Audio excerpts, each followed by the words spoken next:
Welcome back to Behavior Gaps, Navigating Life with Behavioral Economics. Hi, I'm James, your guide to the world of behavioral economics. We meet again in the third episode of Behavior Gaps. Now we are going to learn about bounded rationality, one of major concepts in behavioral economics. Do you remember the subprime mortgage crisis happened in the United States in 2008? Many lenders, borrowers, and investors made decisions based on the assumption that housing prices would continue to rise indefinitely, despite evidence to the contrary. They relied on cognitive shortcuts and heuristics, such as overconfidence, instead of conducting a thorough analysis of the situation. This overconfidence was a result of bounded rationality, as individuals relied on heuristics and biases rather than a full assessment of the risks involved. There was also a lack of transparency and accountability in the financial system, making it difficult for individuals to make fully informed decisions. This ultimately led to a collapse in the housing market in the United States, and even sparked a global financial crisis.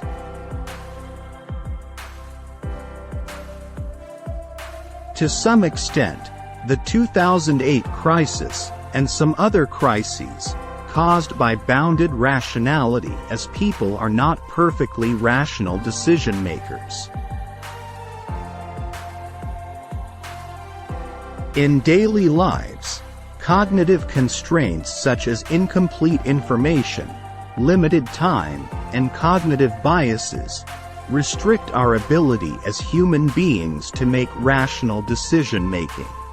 People often do not have access to all information required to make a perfectly rational decision, and they may also be influenced by their own biases when making decisions. As a result, people may make suboptimal decisions, which they consider as good enough, given their limited resources and cognitive abilities.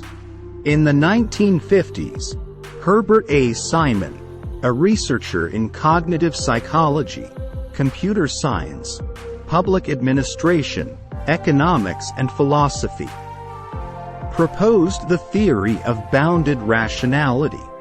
Simon's objective was to create a theory to better understand how individuals and organizations make decisions in the face of complexity and uncertainty. According to bounded rationality theory, people's decision-making is hampered by cognitive constraints such as incomplete information, limited time, and cognitive biases. The irrationality assumption of behavioral economics is in contrast with traditional economics' assumption that people are rational and always make choices that maximize their utility or well-being. This model, known as the economic man, or Homo economicus, which assumes that individuals have unlimited cognitive abilities and complete knowledge of the world. The concept of bounded rationality, on the other hand, challenges this assumption by recognizing that people have limited cognitive abilities. For example, according to research, people are more likely to stick with their employer's default savings plan for retirement, even if it is not the best option for their future financial situation. This is because many people are unaware of the various types of retirement savings plans that are available to them. They may lack the time and resources to gather all of the information required to make an informed decision. As a result, they rely on their employer's default option, even if it is not the best option for their specific needs. Individuals may miss out on potential savings or investment opportunities that could improve their financial situation in retirement as a result of this. Information overload, time constraints, and cognitive biases are all factors that contribute to bounded rationality. Information overload occurs when people have too much information and are unable to process it all effectively. Time constraints are situations in which people have a limited amount of time to make a decision. People may not have enough time to gather all of the necessary information to make an informed decision. The various ways in which our brains can distort our perception of reality are referred to as cognitive biases.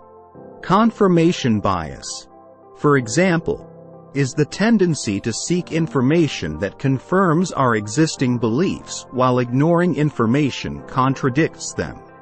As a result, people frequently use heuristics and shortcuts to make decisions, which can result in suboptimal results. Bounded rationality also acknowledges the role of emotions in decision-making, causes people to deviate from rational decisions.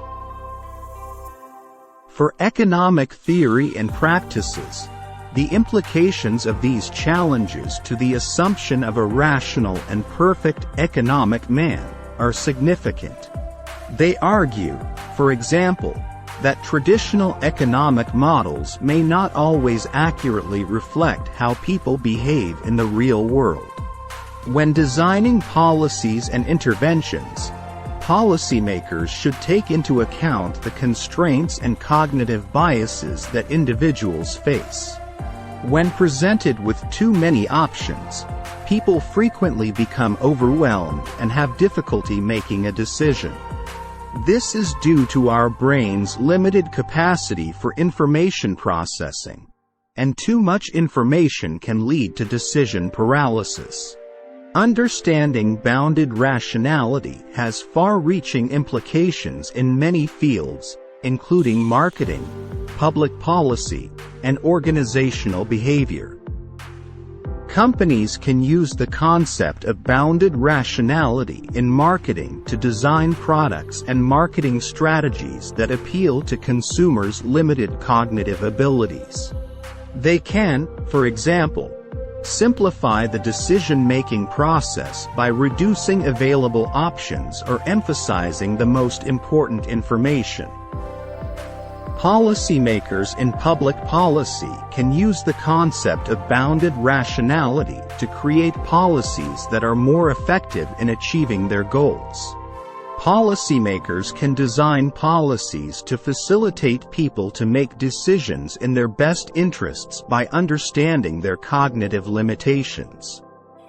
Understanding bounded rationality in organizational behavior can help managers design effective decision-making processes that account for employees' cognitive limitations.